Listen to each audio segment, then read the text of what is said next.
Absolutely. Thank you. Thank you very much.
Day operations here in the school department. We will, tomorrow morning, we'll be working with the office staff, the accounting staff at the town, to meet with John Sullivan from Melanson and Heath to look at the possibility of putting together a financial audit for the school district. Chairman Rigney and I both spoke with David Verdolino. He is the executive director at MASBO.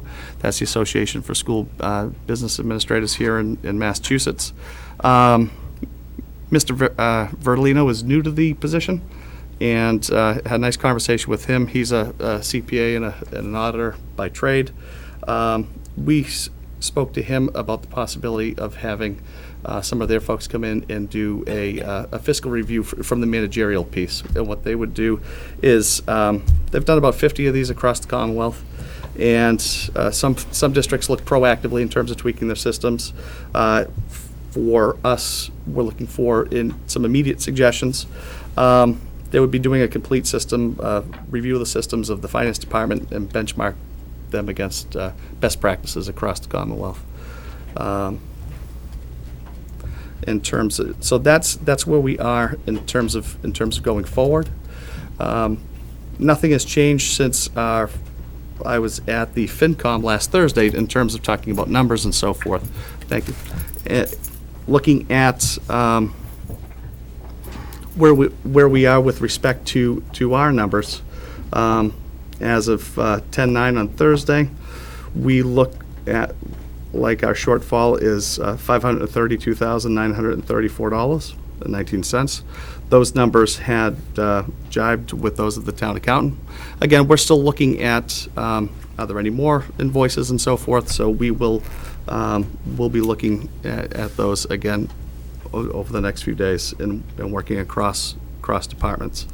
As I had shared previously as well, our plan in terms of reduction We have we have put together a plan right now for roughly about $350,000 in reduction. That includes staff, and that includes not filling position, such as a technician. We have frozen our budget. What we've collected so far is about $47,000 in line item savings. We've reduced our contracted services that I shared in the terms of outside paraprofessionals to the tune of about $86,913. And we're continuing to look at more reductions as necessary. I mean, to get to that number, 532,000.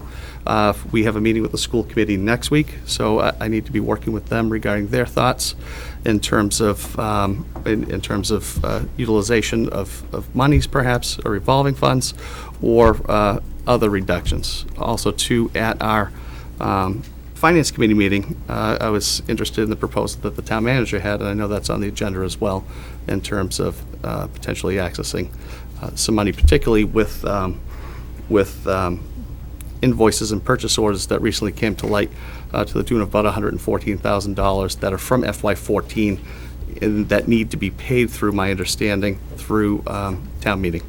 So that figures into our plan of action from there. Okay. All right, any questions for Dr. Tiano at this point? Does the 532,000 number include the 114? Yes. Frank, does the 532 number include a possible cost to complete if the litigation is lost and the teachers have to be hired back? That actually does not include that. What Tom is referring to in terms of staff that we have laid off, the initial proposal that I had for about $165,000 included some type of exit strategy for folks. And in terms of by not engaging in that, not being able to work something out in that area, the actual savings, Tom, is closer to 200,000. That being said, there is a risk that, due to the uncertainty of any action that folks may take, there's a chance that that savings could disappear. So again, in conversation, I need to have this with the school committee as well, that at looking at covering those potential loss of savings. So it's a greater savings in absence of some type of agreement. At the same time, there is potential down the road, and that may be as far out as FY16. Just to clarify, the 352 is assuming the 160 in savings, right? Not the 200. Yes, so that would go up by about 40,000. But it would drop to 200,000 if you took that 160 out. Say that one more time? So you're saying if the 160 wasn't realized, we're heading towards fiscal year 16, you have to take that 160 out, you're back down to 200,000. Yes, we would if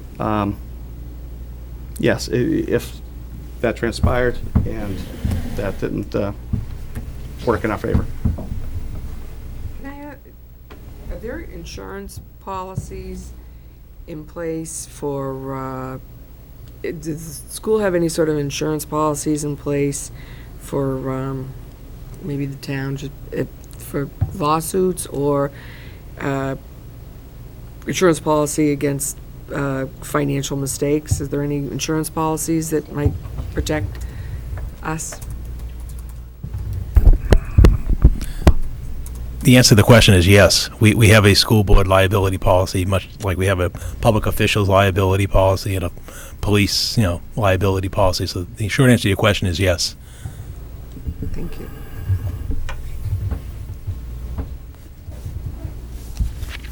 Okay, good. Do we have any idea of what it will cost us to bring in an outside company to do an audit? No, we're going to work with John Sullivan tomorrow and meet with him for the first time. And as I had reached out to MASBO only in so much as a preliminary conversation to see if they were available and we would be touching base with them in another week or two. Okay, so that will be an added cost. Sure. Okay. Frank, did you find out how much the cost would be for the consultant and whether or not we have any unemployment benefits that we have to pay that would go against any savings? We are working out the cost of the consultant right now, and hope to have him or her in place by Thursday, and we're working on that tomorrow. In terms of the unemployment, Evelyn, as you know, folks can apply for unemployment.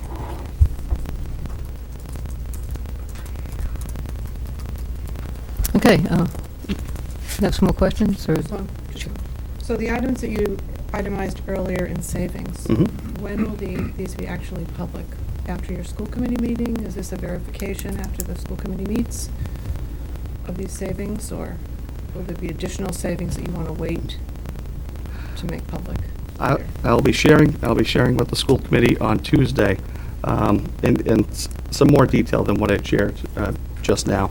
And in terms of going forward with more cost-saving measures, that's a conversation I'd like to have with the school committee on Tuesday.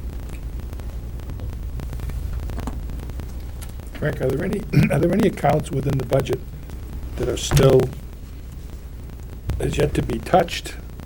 And any, something that would be a possibility for filling some of these gaps, rather than going to the town? Right now, what we've pulled out is about $47,000. Tony pulled out 47. What Yeah. about the school choice account? What's that worth? That's over $500,000.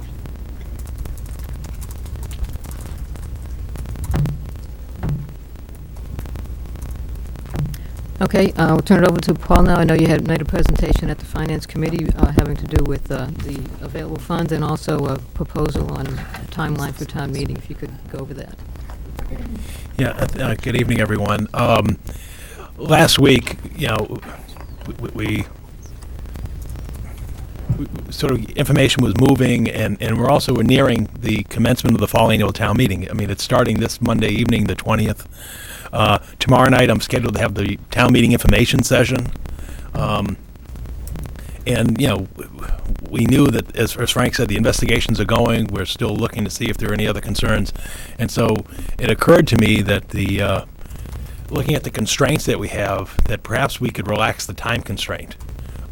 So sitting with the financial team over at the town offices, we sort of looked at, what is our end point, and then let's work our way back to see if we can provide additional time. Our true end point is getting the tax bills in the mail on December 31st. Because the third quarter bill needs to go out by January 1st. That's your actual tax bill, and it's spread over the final 2 quarters of the year.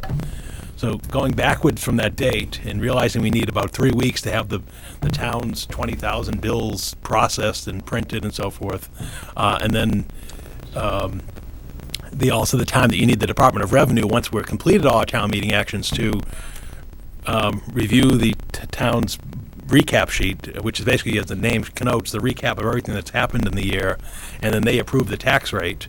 That takes generally about a week, up to a week. And then before that, the Board of Selectmen, by statute, has to hold the classification hearing, which provides for the distribution of the tax levy across the various classes of property. So you start moving that out, that really pushes us back, from December 31st into basically Thanksgiving week. And it didn't make sense to meet Thanksgiving week because it's a busy travel time and other commitments are going on. So it occurred to us that sort of the last date that we could address the financial needs of the community as best we know them would be the Monday before, which would be November 17th. So the thought process was we convene town meeting next Monday, the 20th of October.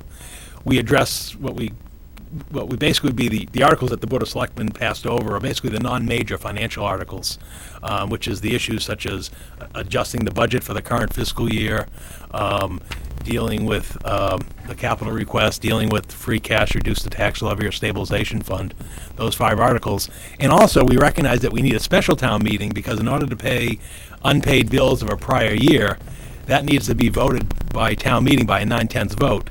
We do not have an article on the warrant for the October 20th fall annual town meeting to address unpaid bills. So we have to schedule a special town meeting anyway. And it sort of makes sense to have those 2 events happen coincidentally, meaning at the same time, because then you can go to town meeting and say, look, here's the problem, here's the unpaid bill portion, here's the remaining portion, let's make our votes and then go to town meeting. So what that would propose is that we would address the non-major monetary articles, such as the zoning articles, the E-rate monies and so forth, the charter change and so forth on the first session, and we always envisioned town meeting would go 2 sessions anyway. So instead, we take some articles out of order on the first session next Monday. At the end of the evening, rather than adjourning the town meeting to an adjourned session on Thursday, we asked the town meeting to adjourn for 4 weeks and come back on Monday, November 17th. And at that time, we would have a special town meeting to address the unpaid bills and any other matters that may come up for the board and the community, as well as the remaining key financial articles. In the event we don't finish in that one night, for whatever reason, you still would have the Thursday evening to go before you head into Thanksgiving week. Hopefully we'd finish in one night, but again, if you didn't, you could come back on that Thursday, the 20th of November. So that was the concept. As we laid that out, I then sent it out by email to the 3 chairs, and then the first board that met was the Finance Committee last Thursday evening, reviewed the proposal with them, and the Finance Committee unanimously voted to endorse that concept, and then basically said we would discuss it further this evening. So that is sort of the schedule that I think at least gets us a little more time, so that 2 things have got to happen. As we kind of noted as we were looking at tonight being the meeting, you need the time to complete the investigation. You also need time for the school committee to come up with its request. You also need the time for the Finance Committee to review the request, make its recommendations, and the Board of Selectmen to do the same, and/or perhaps a tri-board meeting, combination thereof. So the bottom line is, it puts us out 4 additional weeks, but we really would need a schedule, because again, the 17th is not the night we got to finish. You really would want to finish in advance of that, so that there's ample time for deliberation and so forth. So that's how we envision it. Yes, George. Well, how many of those articles require a 90%, did you say? 9/10 vote. Under state law, the unpaid bills article requires a 9/10 vote for passage at any meeting, whether it's an annual, special, what have you. To pay an unpaid bill requires a town meeting appropriation, and it's a 9/10 vote by statute. You're talking only about one article? Just that one article. The charter provides that you can, if you amend the budget within the annual town meeting, it's a majority vote. If you wish to amend the budget at a special town meeting, it's a 2/3 vote. Because it's an adjourned session of the fall annual town meeting, it would still be within the annual town meeting. I had heard, just around town that all the articles had to, and I said it didn't make sense. No. And when you were explaining it just then. Just that's what I thought just you the said, unpaid so I bills just wanted to requires a clarify 9/10 that vote. for some of the people that are out there. Right, it's That's just a that 9/10 one vote. article that would maybe take care of the stuff that should have been paid last year or whatever. Right, exactly. Thank you. Okay, so I don't know if anybody has any questions about the scheduling of the town meeting. As Paul mentioned, the Finance Committee, I know, did take a vote to endorse that timeline at their meeting last week. The Board of Selectmen does not have another meeting scheduled before town meeting.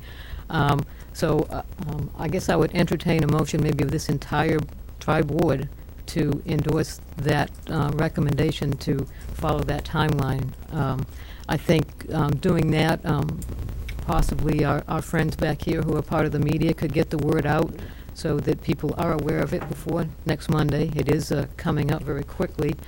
Paul does have his information session tomorrow where more people will find out about that. I think the more we can get that word out and try to indicate our support for that timeline, the less surprises there will be next Monday, and the more amenable town meeting will be to agree to that timeline. Well, I guess the big question is to the school department, and can they live within that schedule if we call a special town meeting? Do you think all the ducks will be in order at that time? I believe so. And as Paul outlined that, it would be grateful to have the additional weeks, obviously. Thank you. So moved to endorse the fall town meeting and special town meeting timeline as presented. Second. This is just an endorsement and not actually a... Town meeting has to vote to adjourn Okay. the session. We can't. Okay, that's what I was going to say. I Meeting just on want Monday night. Okay. First, they're going to have to vote to take the articles out of order, because we're going to be moving around. And then at the end of the evening, someone will have to make a motion to adjourn the meeting to a time certain, Okay. and we would ask that that time certain be Monday, November 17th at 7:30 PM. Right, so this is just in support of Right, that but we discussion can't and not that, control it. okay, I just want to make sure that, okay. No, Okay. what about in calling the special town meeting, though? Doesn't the Board of Selectmen have to vote separately on that? Yes, and we have time to do that. Yeah, Okay, I would think you probably do that at your 27th meeting. Right, yeah. October 27th meeting, because Right, 'cause well, I you need need- 14 days minimum from posting to have the meeting. And if you voted at your 27th of October meeting, you'd have ample time to post it for the 17th of November. Right, and see if there's anything else that needs to go on that warrant, too. Okay, any other discussion? All in favor? Aye. Aye. Any opposed? Thank you. Okay, a couple other things that we did, concerns that have been raised, and I'd like to either address them in some respect or indicate that we need to wait a little longer. One has to do with the accreditation status for Chelmsford High School. Dr. Tiano, I know you've been asked this several times. I don't wonder if you have any response on that. We do. The accreditation process happens every 10 years, and the principal of the high school is required to provide an update on the year 2, year 5, and year 7. Mr. Clary has just submitted his year 2 update, and I was asked by the Finance Committee to have a copy available. What I needed to do today was just check to see if that were a public document, and the answer is yes, it's been officially submitted and accepted by NEASC, so I have a copy, a hard copy here, and I will email folks around this board. We emailed the school committee first with that. In terms of the accreditation piece, we have 8 more years before the final accreditation. So what will happen is you have this 2-year report that's submitted. They'll review it by January, and they will have a written report back to Mr. Clary, I believe, by March or April. We're in no danger of losing any accreditation this year, and again, it's a 10-year process. Okay. I have a question. Does the particular document, does it contain the loss of the Learning Commons? The Learning Commons has been, basically, it's been lost with the laying off of the administrator. Is that indicated in that particular document? Yes, it is. In terms of the layoff of Okay. our department coordinator for library services. All right. Yes. But that's not the loss of the learning common. No. But that's the loss of. Still there. One could debate that issue. Debate it. It's still there. It's still being Okay, staffed. what, I don't understand the point you're trying to make, Tom. Well, I mean, the person that was laid off was the person who came up with the concept. Okay? Okay, it was her concept, and she is now left. So Right. I would expect that some of her concept left with her. That's just my particular opinion. I don't think anybody would argue that it's gonna be the same place. Okay. I don't think you can lose somebody like Ms. Diggs and have it be the same. But I also wouldn't characterize it as a loss of the commons. Not even close. Well, is the commons in the, is it in the plans for the future? The school committee has no plans to close Learning Commons or to change the concept that had been created there. And if Valerie had remained an employee of the system, instead of being let go, when she retired, then the person would have left. So we would have had to find someone else to fill that position. Right. So unfortunately, it happened a year sooner than had anticipated. So it's something that has to be looked at to see how that can be replaced or how we can further expand the concept that was created by the person. Thank you for your answer, I appreciate that. And actually, if you go back into our capital plan, I think somewhere about 2 or 3 years out, there in the plans is to expand the Learning Commons. So if you look at the capital plan, if I recall off the top of my head, so I think it's like 2 or 3 years out, if I'm not mistaken. I think there was some plans to do some expansion in the Learning Commons area.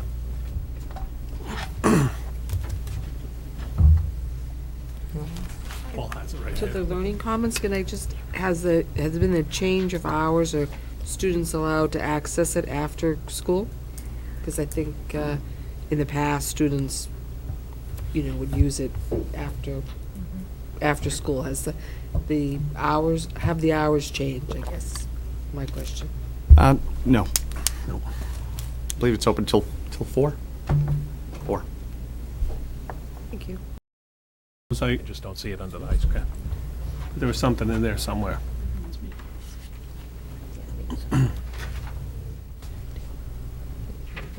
Paul? This is a question. I'm not trying to get, this is not a selectman's purview, but I'm just gonna ask you a question because this is about the kids and it's about the town and we're all here for the kids and the town. If we're confident when we get to that, that meeting down the road, is it possible that the 3 people that will let go could also, if we find enough money that we could maybe bring them back as well? That's not for me to. I understand. I don't employ people I in the just school wanna- department. I mean, I said it wasn't a purview. I'm just bringing that up. I think maybe, Frank, can you talk to how this was done and the implications of reduction in force? Mike, in terms of selection or in terms of? In terms of the implication, if the reduction in force has occurred at this point, Yes? and we cannot refill those positions for 1 year. Is that right? If we were actually to put the positions back, then the people who previously had occupied them would be recalled. Would be recalled. recalled. But And we're not prohibited from filling them for a year. no. It's not legal, it's whatever the vote would be of what we would be taking. And I had asked you that question last Tuesday. Right. If we had the money, would we rehire them? So you were making a list of all the questions that the school committee members had, and figured that we would address the answers to those questions at our next school committee member meeting on Tuesday. Exactly. Did the school committee vote for the reduction in force? No. No. It's not our privy. It's not our privy. That is solely in the hands. But you do vote if they're gonna come back. We can to reinstate positions if indeed that has been in action. It's a budget issue, so that Okay. would be voted on. All right. Yes. Thank Not you. personnel. So the meeting that's coming up next Tuesday, Mhm. I assume that's going to be an open meeting, right? Yes. Yeah, the finalists are there. Has to be open. Okay. And Paul, I wonder if you could just address the concerns that I've heard about how what's happened might impact our credit rating, the municipal credit rating for the next several fiscal years, if you have an idea on, I mean, at this point. At this point, the last discussions we had with our municipal auditor led us to believe that there may be a adjustment to our end-of-year financials in the It'll be a footnote. the footnote in the report. And in fact, we anticipate that we'll have the prior to the November 17th session of town meeting, if that's how it goes. We're basically on a time frame of first 2 weeks of November to have that report and presentation to the selectmen. And when we get that report, as has been the custom, we'll distribute it to everybody, including the public, online. And then obviously the tri-boards are invited to attend the selectmen's meeting when the audit report is presented. That if that is the extent of the case, we don't believe that will materially affect the community's bond rating. What does affect the community's bond rating is basically the town's financial progress going forward. And we basically have been subject to ratings review now about twice a year, has been the case. And what they look at, quite frankly, is and so forth. So that's what they're looking at, looking over trends. That we would discuss if, for example, if we were to do a refunding, which may be a possibility this January, believe it or not, we'd be refunding the school borrowing notes that we issued in 2008, and we think this may be the last opportunity as we look for refunding because after 2008, the interest rates plummeted with the recession. And also, we are anticipating that interest rates will rise within a year from now. So, for example, if as foreseen, and we've asked our financial advisor to look in that possibility, we did a refunding, let's say in January, February timeframe, they'd have the 14 audit. They also would have a discussion of where are things in terms of 15. And so we would have to disclose this and discuss the issue that we've had an issue that has been addressed by that time, and this is where we are going forward, and then we probably would have a discussion of what our preliminary projection is for the FY16 budget as well, because that's what the credit rating agencies are doing. They're looking at what is your credit worthiness in your trends over time. So we're hoping it's just sort of a speed bump, but not we don't anticipate it's going to be, it would be anything that would result in any kind of a downgrade. Where we're looking at is, how can we continue our position or increase it? And really, we've been told in our reports, and we've distributed those to you, it really would require an ongoing increase in our fund balance as a community.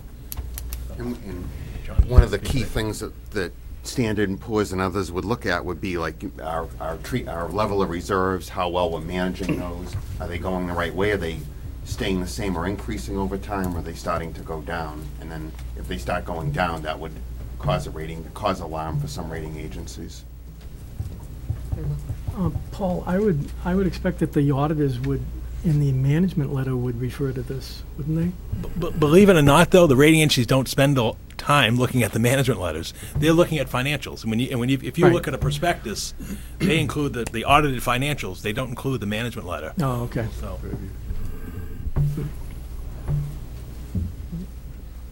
Okay, go ahead, Stuart. The end of the year report, Frank, is that going to be ready on time to be submitted to the Department of Education?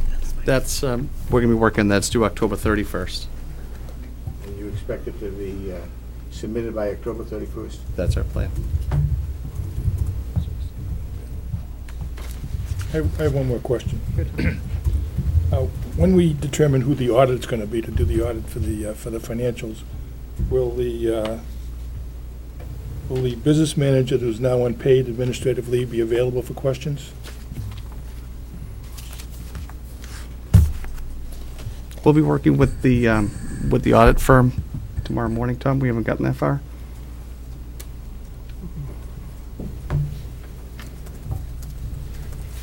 Okay. I wanted to go back to Mr. Dukakis' question about the end-of-year report. Mm-hmm. And I'm not sure if this is a question that has to have a follow-up at a later date. But do the numbers have to be totally redone because there are these $114,000 of late bills? I mean, the end-of-year report that they submit to the Department of Education, which breaks down by line item. It should match my general ledger on how we actually ended the fiscal year 14. Okay. These won't impact, those would actually, because even though they're fiscal 14 invoices, they weren't actually. 114 is what I'm talking about Yeah, now. so they won't impact the year-end report. They shouldn't even be included in the year-end report, because they weren't paid in that fiscal year. Because that report should match the line items in my general ledger. Will those numbers then show up in the FY15 report? Because they were paid, but even though the expenses were incurred in 14, the report is just the Because these expenditures. $114,000, that's why you're going to town meeting to actually Right. get a 15 appropriation to pay 14 bills. So going forward, you're. There's a line item, I'm so sorry. Oh, I'm There's a sorry. line item on that year-end report, I think, from prior year. I think there's a line item for prior year For invoices. Prior year invoices, Oh, so there. that's where it would show up. But going forward, your statistics, when you compare yourself, because that's where they Yeah. get all those numbers is from the year-end report. So when you compare yourself to other communities, that year, FY15 is gonna be an anomaly. Well, so technically, so will FY14. Right, but you're gonna Yeah. see some things when you start comparing yourself, and if Yeah, when we run those numbers, we ought to be able to correct for that. And as long as we're aware of it, I think that's something we can do. I mean, normally we just pull the numbers straight from DESI, but the calculations in terms of like dollars per student are, I think, straightforward enough that we shouldn't have too much trouble adding in the 114 to the FY14 numbers. I think probably just spitballing a little bit, the easiest thing is going to be to report two sets of numbers. One that is DESI's number, and the other just put a footnote in the Springtown meeting book that this is we think that there's another better way to calculate it.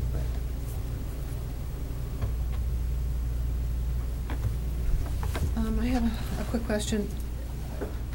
however this ends up, how will it affect grants in the future that we apply for? We don't anticipate any negative impact on any grants that we apply for, be it competitive or otherwise.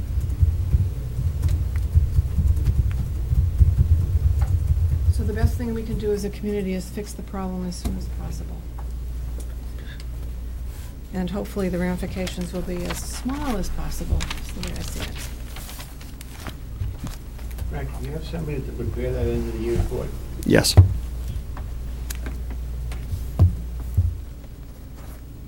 Okay, do we have any more questions for either Greg or?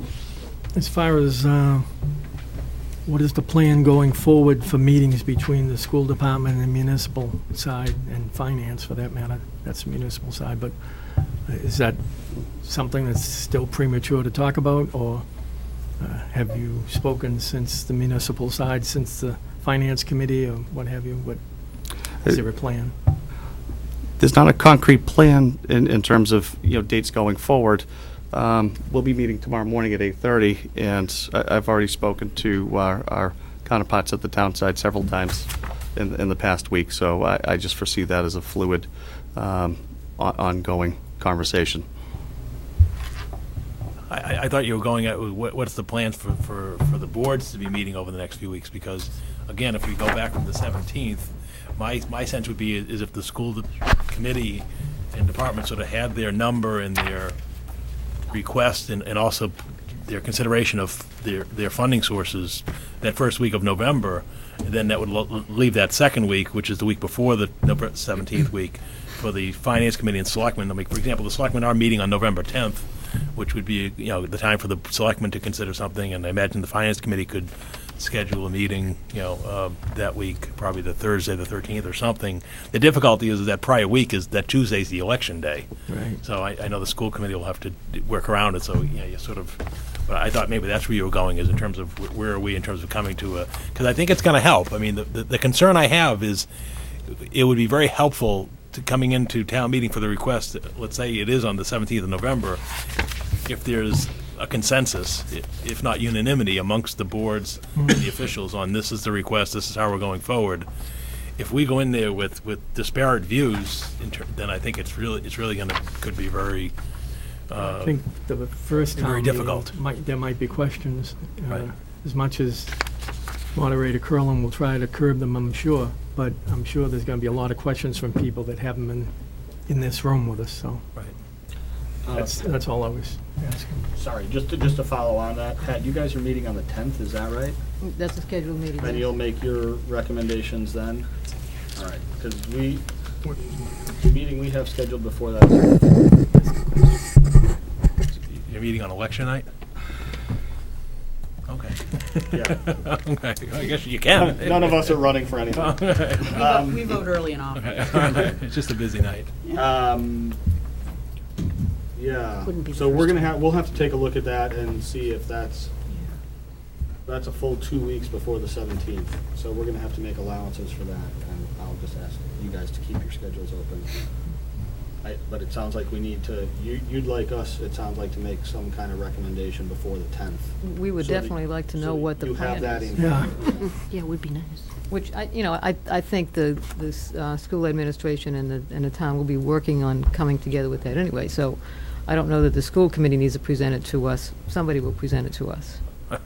Isn't it important that is the auditor going to be finished by the 10th? I think that's. I think the audit report will be presented on the 10th.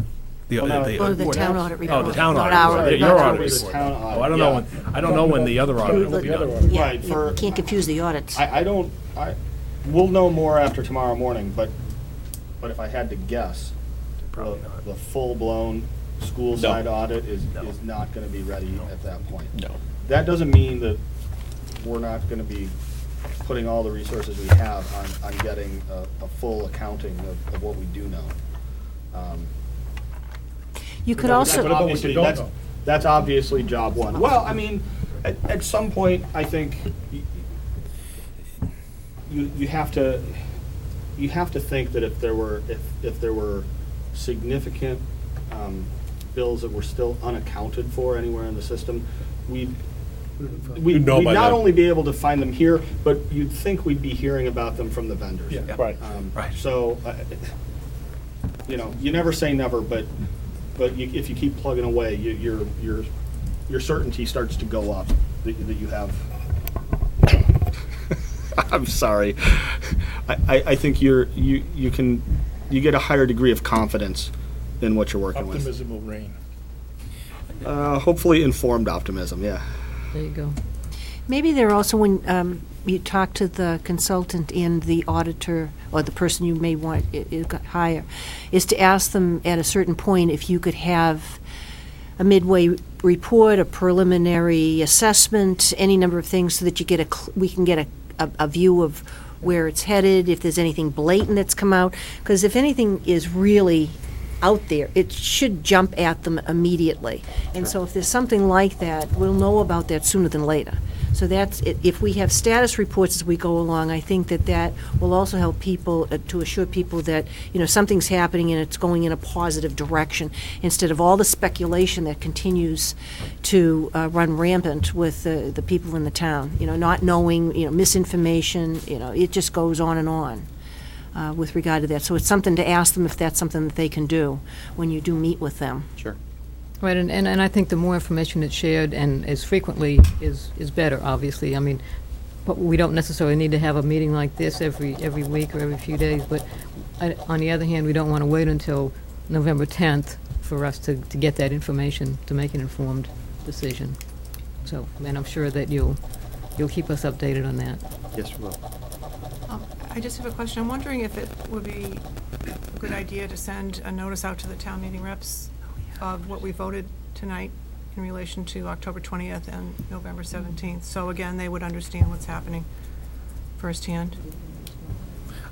I'll make the announcement at tomorrow night's pre-town meeting. The difficulty is we don't have all the town meeting reps' email, and some of the town meeting reps don't have email addresses. Right, and so it's forth. almost too late for regular mail. It's too because hard, it's so we'll do our best to get days the word away. out, I'm sure. And we can explain it to them next Monday as well. 'Cause Right, and maybe have a handout at the door for people who haven't heard about it before then, so they do understand the reason for it. And, you know, it doesn't hurt for everybody at this table to reach out to all the town meeting reps, you know, and let them know that is We what the can depend proposal's upon going the to law sign to put something in the. That's right, that's, yeah. And the independent. don't Yeah. like, no, Our friends from the media that are here. I did have one more question. Sure. Dr. Tiano. In relation to the revenue from the fields, is that anything that you can utilize for this situation? No, we look at the revenue for the fields going in to pay off the, So it goes right back? it It's goes right back revolving. into that account. Okay. Yes. And 53K. so is that working out well right now? Yes, we have our first Forecast. payment for this year. I think it's November 15th, and we're on target for that. Okay, great. Thank you. Welcome.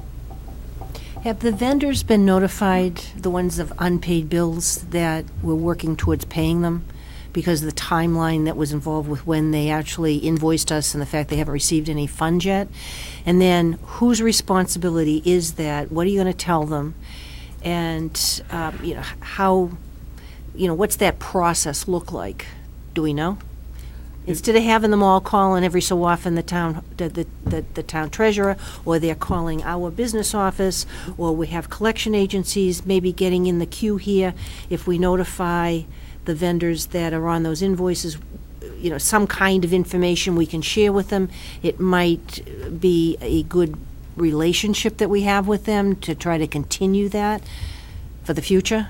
We have one vendor that constitutes about 80% of those bills, and we've had some lengthy discussions, I have personally, with Okay. that vendor. And we will be working with our business department and be able to provide them with words in terms of should questions come around. I know that we've spoken to some of the other vendors as well, and you know, people know that, you know, their bills will be paid, or that we're actively working toward that. But I'll double check to make sure that everybody's been contacted. Who's giving direction to the staff of the business office right now? That is myself.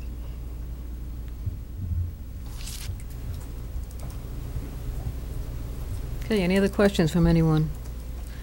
Okay, I believe the school committee has another meeting scheduled after this? At this point, we have no business Oh, to okay. discuss. Thank All you.